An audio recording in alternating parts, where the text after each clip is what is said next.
오늘 우리가 사무엘하 23장을 읽었는데 한 장 이렇게 더 넘겨보세요. 24장이면 다윗과 함께한 1년 동안의 성경 공부가 말씀 듣는 게 이제 끝나게 됩니다.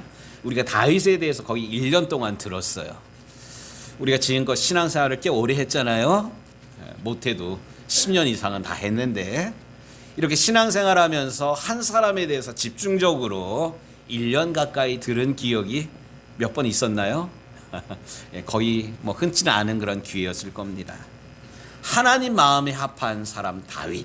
야, 정말로 다윗은 이런 사람이구나, 이런 것을 듣고 또 깨달으면서 우리도 다윗과 같은 하나님께 인정받는 사람이 되어야겠다라고 우리에게 도전이 되기도 했습니다. 그런데 이런 하나님 마음에 합하였던 다윗이 사무엘하 12장 13장 넘어가면서 고꾸라졌어요. 우리랑 똑같네. 간음죄를 저지르고 이것을 숨기기 위해서 거짓말을 하고 살인죄를 저지르고 직접 죽이지는 않았지만 살인 교사를 하고 이런 다윗의 실패를 통해서 똑같네 이게 아니라 하나님 마음에 합하였던 다윗조차 이렇게 무너지는구나. 선줄로 생각하는 자 뭐하라고요? 넘어질까 조심. 우리도 마찬가지예요. 은혜 충만한 것 같은데 목사 안수 받고 장로 안수 받고 권사로 세움 받으면 달라질 것 같은데 처음에는 그래요. 근데 시간이 지나면서 무너지는 게 우리 인생이에요. 그렇기 때문에 우리의 나약함을, 무너질 수밖에 없는 우리의 나약함을 하나님을 의지하면서 시험에 들지 않게 깨어 있어야만 합니다. 저도 다윗에 대한 말씀을 이렇게 같이 읽으면서 여러 가지 생각을 했습니다. 정말로 마지막까지 쓰임받는 인생이 되어야겠다. 처음에만 반짝하는 그런 인생이 아니라 마르고 닳도록, 그래서 녹슬어서 못 쓰는 인생이 아니라 마르고 닳도록 쓰임받는 인생이 되기를 원합니다. 이게 강 목사의 좌우명이라 그랬잖아요.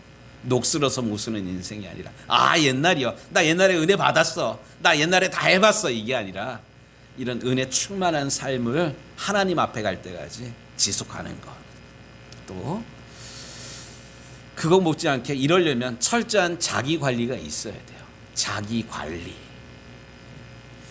우리 사람들이 가까운 사람에게 인정받지 못하는 게 왜일까요? 다른 사람들한테는 잘하는데 식구들한테는 못해. 다른 사람들을 잘 퍼주고 그러는데 지 관리를 못해. 이 자기 관리 못하는 건 결국 실패하는 거예요. 그리고 진정한 그런 믿음이라는 것은 고난 가운데 진가를 발휘하는 것 같습니다. 잘 나갈 때, 박수 받을 때는 다 잘하는 것 같아요. 근데 내 주변에 있던 사람들 떠나고 내 몸이 약해지고 병들고 이러면 우리의 믿음이 처음 같지가 않거든요. 그런데 오늘 다윗에 대한 말씀 마지막 부분을 읽으면서 도전받는 게, 다윗이 하나님 마음에 합하였던 이유가 있구나. 물론 실수를 했어요. 이 실수 때문에 집안에 생각지도 않았던 피비린내가 나고요. 또 아들놈이 아버지 죽이겠다고 칼 들고 설치는. 그래서 인생 말년에 도망자 신세가 된 이런 다윗인데, 그럼에도 불구하고 다윗은 뭐 했냐면 끝까지 누구를 원망하거나 탓하지를 않았어요. 흔히 사람들은 심리학적으로 3초만 틈만 있으면 뭐 하는 사람이라고요? 핑계대. 누구 탓하고 누구 원망하는 게 사람들 모습인데 다윗은 그러질 않았습니다. 우리가 오늘 23장 말씀을 읽었는데, 23장 8절 말씀을 읽었는데 22장 32절 말씀을 볼게요. 다윗이 도망다니면서 불렀던 그런 찬양이에요. 여호와 외에 누가 하나님이며 우리 하나님 외에 누가 반석이냐. 하나님은 나의 견고한 요새시며 나를 안전한 곳으로 인도하시며 나의 발로 암사슴 발 같게 하시며 나를 나의 높은 곳에 세우시며 내 손을 가르쳐 싸우게 하시니 내 팔이 놋 화살을 당기도다. 주께서 또 주의 구원의 방패를 내게 주시며 주의 온유함이 나를 크게 하셨나이다. 이 고난 가운데 쫓겨다니면서도 하나님을 신뢰하고 하나님을 의지하며 하나님을 찬양하였던 믿음의 사람 다윗입니다. 우리가 아침마다 뭐 새벽 이렇게 모이는 게 여의치 않은 그런 분들을 위해서 유튜브로 공동체 성경 읽기 쭉 해오고 있습니다. 어제까지 읽은 말씀이 욥에 대한 말씀을 읽었어요. 욥기 42장까지 읽었는데 욥 고난. 인생 가운데 고난 없는 그런 인생은 사실 없어요. 서양 속담에 그런 말 있잖아요. 눈물 젖은 빵을 먹어보지 않은 사람이랑은 인생을 논하지 말라. 우리의 삶이 가만히 보면 고난을 경험해 보지 않는 인생은 아무도 없어요. 그러니까 저희 아버지가 하신 그런 말씀이에요. 내가 지금까지 살아왔던 인생을 책으로 쓰면 책 10권도 더 쓸 거다. 우리 아버지 이런 말씀은 곧곧 줄곧 하셨거든요. 이게 우리 아버지만의 그런 이야기가 아니라 우리 한 사람 한 사람이 그래요. 그런데 욥기를 통해서 하나님께서 우리에게 주시는 말씀이 있어요. 이 고난 이면에는 하나님의 계획이 있다라는 그런 거예요. 그냥 아무 이유 없이 당하는 고난은 없다라는 그런 말씀입니다. 그래서 욥기를 통해서 이런 고백을 합니다. 중요한 거 두 가지 고백을 했는데, 내가 가는 길을 그가 아시나니 그가 나를 단련하신 후에는 내가 순금같이 되어 정금같이 되어 나오리라. 내가 주께 대하여 귀로만 듣기만 하였사오나 이제는 눈으로 주를 배움나이다. 고난을 겪으면서 고난을 딛고 일어나면서 하나님이 정말로 살아계신가를 실제로 경험하고 고백하였던 사람 욥입니다. 이 다윗도 마찬가지예요. 이 고난을 겪으면서 고난을 딛고 믿음으로 이기면서 이 다윗의 믿음이 더 굳건해졌고요. 오히려 누구를 원망하거나 탓하지 않고 하나님을 찬양하였습니다. 이런 다윗에 대해서 하나님이 다윗의 일생을 뭐라고 평가하느냐? 오늘 읽은 본문 23장 1절 말씀이에요. 이는 다윗의 마지막 말이라.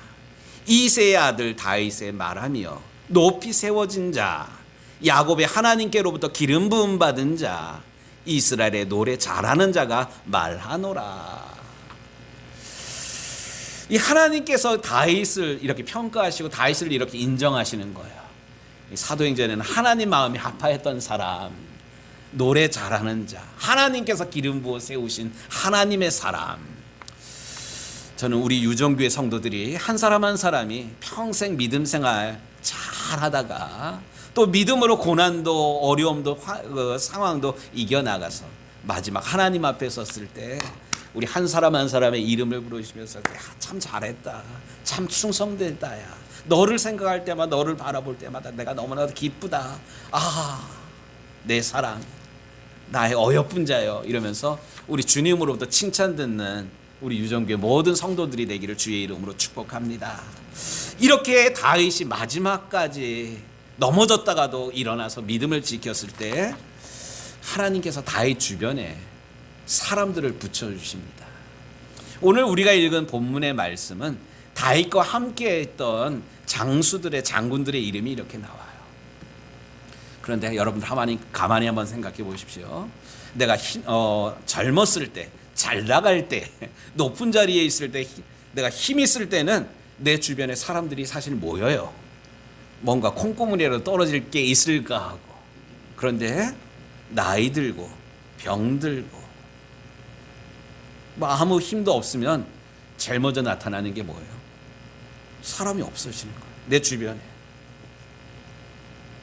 이렇게 되면 사람은 분노하게 됩니다. 이것들이 내가 인생을 헛살았다, 이렇게 허무하다는 그런 생각을 갖게 됩니다. 저희 아버지도 이제 은퇴하신 후에 교회에 은퇴하신 이후에 제일 힘들어했던 그런 부분들이 그런 것 같아요. 젊었을 때 장로님 이렇게 할 때는 주변에 사람들이 많았는데 나이 들고 또 나이 드시니까 이제 수입이 일정하게 들어오는 거 아니니까 주변에 사람들이 떨어지는 그런 거예요. 네. 그럼에도 불구하고 다윗은 믿음으로 살았기 때문에 오늘 역설적으로 이렇게 하나님께 인정받는 다윗 주변에 하나님께서 사람들을 붙여주십니다. 우리가 나이 들고 힘 빠지고 영향력이 없고 외면받고 귀찮은 존재라고 여겨질 때 오히려 우리가 하나님의 은혜로, 하나님께서 세워주시는 은혜로 우리가 풍성하게 되기를 주의 이름으로 축복합니다. 오히려 나이 들었음에도 불구하고 믿고 신뢰하고 따르는 이들이 우리 주변에 점점 많아지게 되기를 주의 이름으로 축복합니다. 이런 나와 내 주변에 모인 사람들을 통해서 하나님의 나라를, 하나님의 영광을 위해서 귀하게 쓰임받는 복의 통로가 되는 저와 우리 유정교회 모든 성도들이 되시기를 우리 주님의 이름으로 축복합니다.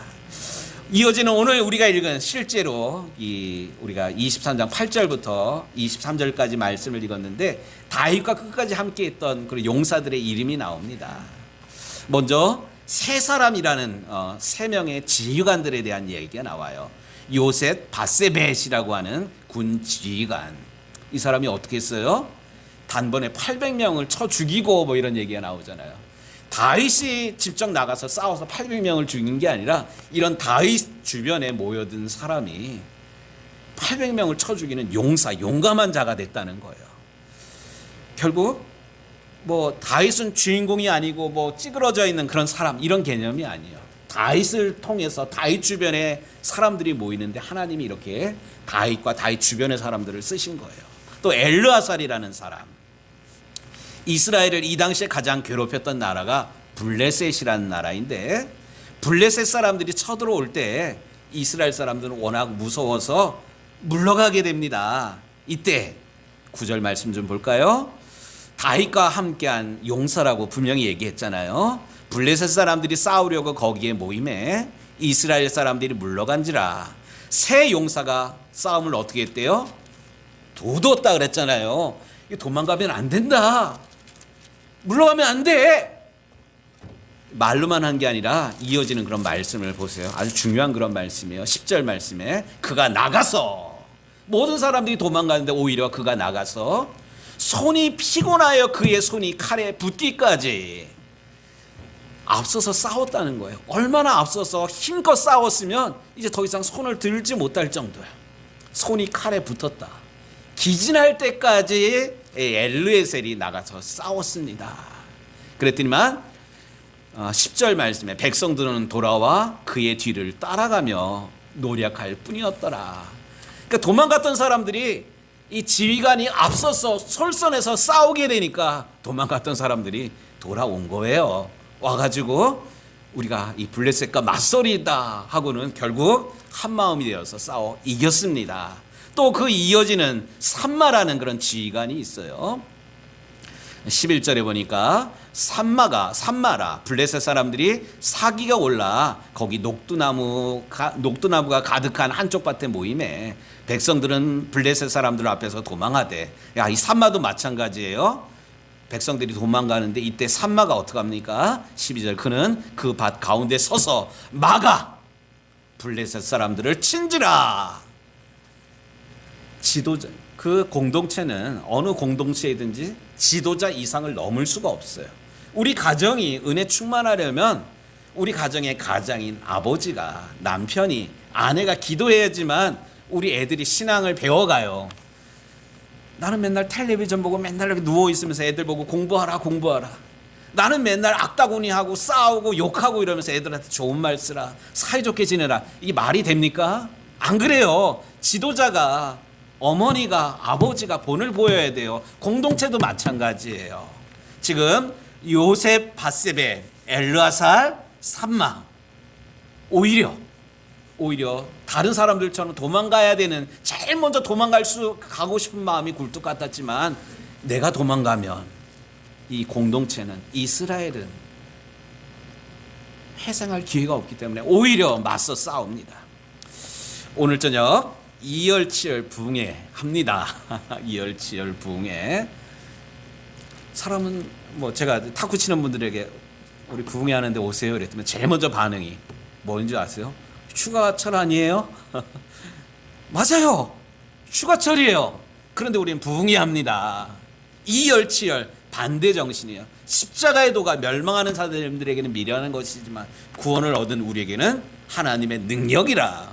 오히려 신앙생활이라는 건 세상과 반대로 살아가는 거예요. 이 반대, 믿음, 십자가, 이런 일에 믿음으로 가장 앞서는 우리 교회 모든 권사님들, 또 우리 교회 모든 엄마들, 모든 아빠들이 되기를 우리 주님의 이름으로 축복합니다. 그런데 이렇게 싸우고는 이 엘르아살도 마찬가지고 삼마도 그러고 요셉 바세벳도 마찬가지고 나 잘했지, 나 박수 쳐줘 이러질 않았어요. 오늘 말씀해 보니까 10절에 이런 말씀이 나오네요. 10절 중반절에 여호와께서 크게 이기게 하셨으므로 12절에도 여호와께서 큰 구원을 이루시니라. 모든 영광을 누구한테 돌리는 거예요? 하나님께 돌리는 거예요. 나 수고했죠, 나 잘했죠, 이게 아니라 하나님께 영광을 돌리는 아주 멋진 지휘관들이었습니다. 이렇게 용감한 믿음의 지휘관들이 다윗 주변에는 있었습니다. 뿐만 아니라 주군의 마음을 헤아린 용사들이 또 있었습니다. 14절에 보니까요, 그때 다윗은 산성에 있고 예루살렘에 있는 거예요. 그때 블레셋 사람의 요새는 베들레헴에 있는지라. 이 베들레헴은 사실 누구의 고향이냐면 다윗의 고향이에요. 블레셋이 다윗의 고향을 점령해 버렸어요. 내 고향 땅을 빼앗긴 거예요. 이때 15절에 다윗이 소원하여 이르되 베들레헴 성문 곁 우물물을 누가 내게 마시게 할까 하매. 요즘같이 더운 때에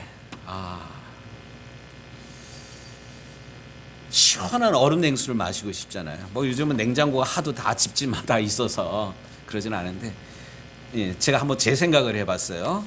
저희 고향이 어디라고요? 강원도 평창이에요. 강원도 평창 가운데 어디냐면 약수라는 동네예요. 약수리라는 동네의 이름이 약수야. 저희 동네에 약수가 이렇게 물이 참 맑은 동네, 물이 좋은 동네예요. 우물가에 여름에 펌프질 해가지고 물 길러가지고 먹으면 요즘 냉장고 물이랑은 비교가 안 될 정도로 아주 시원한 그런 물이 있어요. 저희 고향 동네는요. 힘들고 지치면 고향 생각하고 그러잖아요. 내 고향이 지금 어려운 상황 가운데 놓여있을 때 다윗이 목말라가지고 빼앗긴 내 고향 땅에 우물가에 그 물 참 시원한 건데 그 물 한 모금 마셨으면 좋겠다. 다윗은 이렇게 지나가면서 얘기를 했어요. 이 이야기를 듣고 어떻게 했냐, 16절에 세 용사가 블레셋 사람의 진영을 돌파하고 지나가서, 돌파라는 거 그냥 몰래 갔다는 말이 아니에요. 싸우면서 갔다라는 거예요. 싸우면서 가서 베들레헴 성문 곁 우물물을 길어가지고 다윗에게로 왔으나 다윗이 마시기를 기뻐하지 아니하고 그 물을 여호와께 부어드렸다. 이 떠온 물이 뭐야? 세 용사가 우리 주군 연로한 우리 다윗이 고향을 빼앗긴 것에 대해서, 또 그 고향 땅에 있는 그 우물물을 마시고 싶어서 이렇게 지나가는 소리로 이야기하는데, 이건 지나가는 소리가 아니라 그 소원이다 싶어가지고 세 명이 죽기를 각오하고 가가지고 물을 떠가지고 와가지고 드십시오 이런 거예요. 이 다윗이 이 물을 어떻게 마시겠습니까? 못 마셔요. 그래서 이 물을 대신 하나님께 부어드렸다는 거예요. 그러면서 각오합니다. 17절에 이르되 여호와여 내가 나를 위하여 결단코 이런 일을 행하지 아니하리이다. 이는 목숨을 걸고 갔던 사람들의 피가 아니니까 하고 마시기를 즐겨하지 아니하였다. 다윗의 마음도 이 벅찼을 것이고 그 물을 마시지는 않았지만 이미 다윗은 마신 것 이상으로 기뻤어요. 그리고 목숨을 걸고 가서 이 물을 떠온 세 용사가 그렇게 귀할 수밖에 없었습니다. 다윗은 바로 이런 사람이에요. 다윗 주변에 이런 사람들이 있었습니다. 근데 이런 사람만 있는 게 아니라 그 밑에 18절부터 23절까지 나오는 이야기가 서열을 매기기 힘들 정도로 귀한 자들이 이렇게 있었다. 18절에 수르야의 아들 요압의 아우 아비새, 세 사람 중에 가장 존귀한 자나 그 첫 세 사람에게는 미치지 못하였더라. 이거 서열을 매길 수 없다라는 그런 이야기입니다. 또 분하야 용맹하여서 눈이 올 때 구덩이에 내려가서 사자를 쳐 죽인 이런 용감한, 사자랑 사람이 싸워 이깁니까? 이거 불가능해요.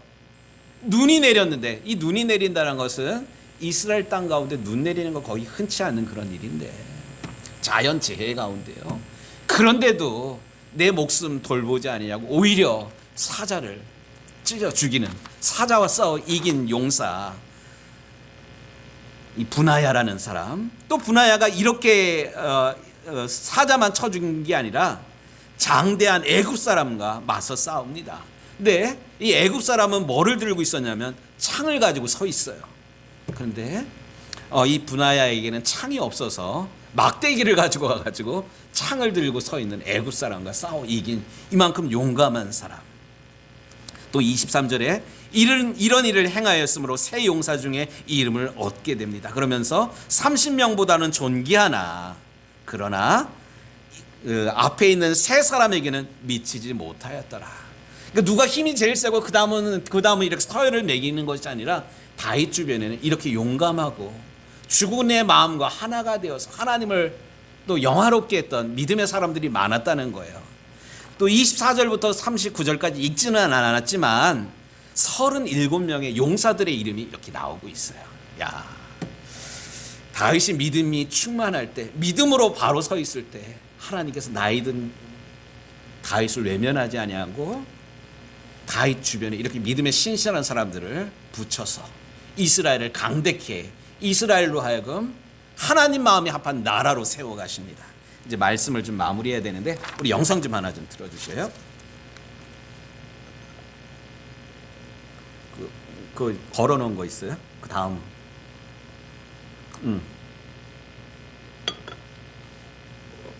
예. 불 좀 꺼주실래요?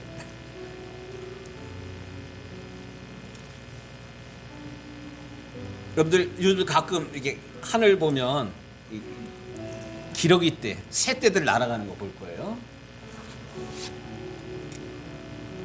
근데 이 새들이 날아가는 이 모양이 있어요. V자 모양으로 맨 앞에 선 리더를 중심으로 날아가요. 이렇게.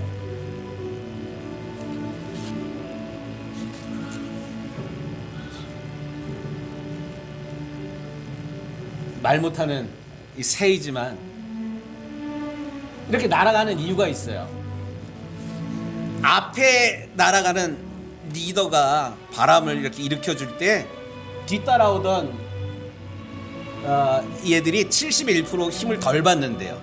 그만큼 맨 앞에 서가는 이 리더는 힘을 더 받아요.